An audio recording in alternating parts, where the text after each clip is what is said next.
Les chevaliers du zodiaque, la saga de Zeus, chapitre 10, un traître émerge.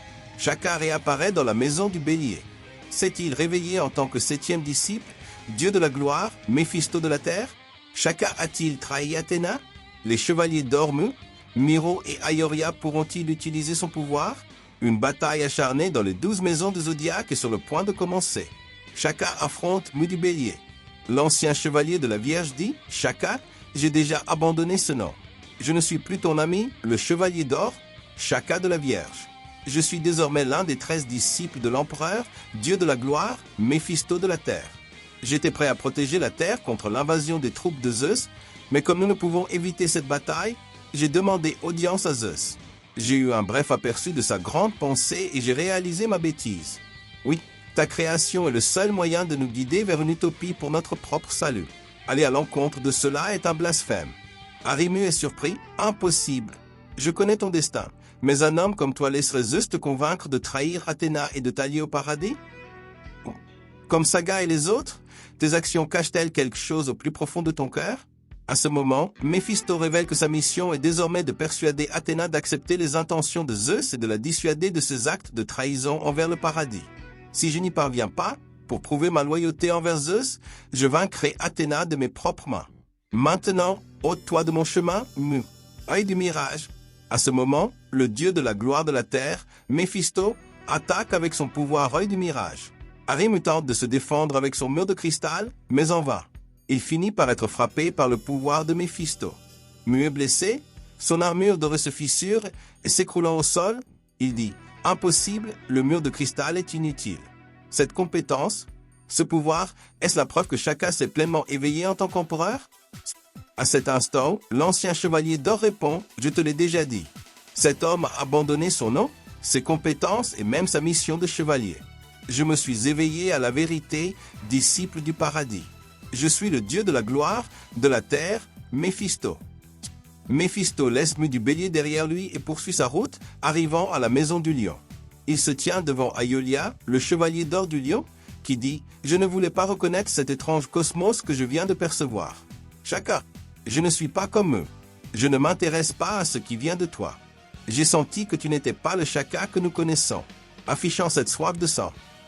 Si tu veux pénétrer les 12 maisons avec une hostilité aussi maligne, je ne te ferai aucune pitié, compte tenu de ta trahison envers Athéna et nous tous. Il n'y a plus besoin de le faire, il faut plutôt commencer le combat. Êtes-vous d'accord? » À cet instant, Méphisto répond « Pour vous tous, nous, les empereurs, devons être vos ennemis jurés. Inutile de reculer. Ne me considère pas comme ton ami. Défie-moi de ton coup fatal, de toute ta puissance, Aioria. » À cet instant, le chevalier du lion d'or lève son cosmos et dit « Bien placé. Alors, reçois ceci, Chacun. L'éclair plasma. » Aioria lance son attaque, mais soudain, il prend peur et dit « Impossible. Les coups fulgurants de l'éclair plasma ne l'ont même pas ébranlé? A-t-il vu clair dans tous mes coups et les a-t-il tous évités à une vitesse supérieure à celle de la lumière? » Chacun, ou plutôt Méphisto, resta immobile, mais aucun des coups d'Aiolia ne porta.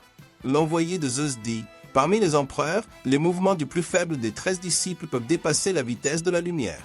Autrement dit, c'est la vitesse de la pensée, la vitesse qui peut rivaliser avec celle de Dieu.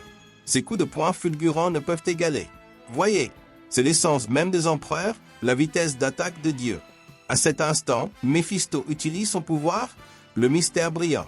Le disciple de Zeus concentre un cosmos intense dans ses mains, attaquant le corps d'Aiolia à la vitesse de Dieu, dont l'armure d'or est détruite.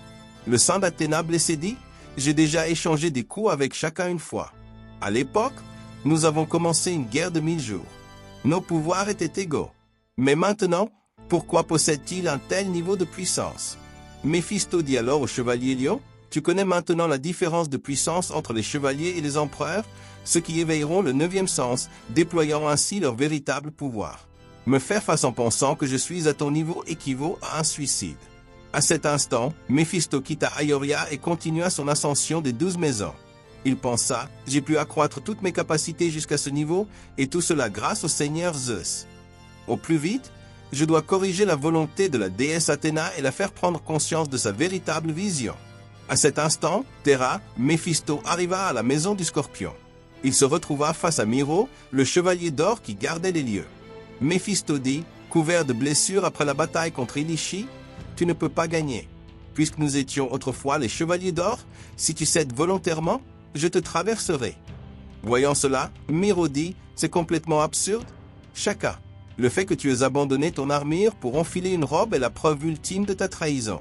De plus, tu étais hostile à Mu et à Ioria. Même si je suis profondément blessé, penses-tu que moi, Milo, je perdrai face à un traître comme toi? Si tu veux voir Athéna, tu devras d'abord passer devant mon cadavre. Méphisto dit, d'accord, alors, et passe à l'attaque. Espèce d'idiot, abandonne ta loyauté envers Athéna, Milo. Le chevalier d'or du Scorpion se prépare également. Quel genre de coup un traître Zeus portera-t-il? Imagine mon seul coup comme le marteau de la justice d'Athéna. Milo attaque avec l'aiguille écarlate. Et Méphisto tire son œil du mirage. Quelle sera l'issue de ce combat? Ne manquez pas le prochain chapitre de la saga Zeus ici sur la chaîne. N'oubliez pas que cette histoire a été écrite et dessinée par Hiro Sakamihara. Et tout le monde, partagez cette vidéo avec vos amis fans de Zeus qui ont toujours voulu savoir à quoi ressemblerait la saga tant attendue de Zeus. Merci d'avoir regardé cette vidéo jusqu'au bout et à la prochaine. Avez-vous ressenti la puissance du cosmos?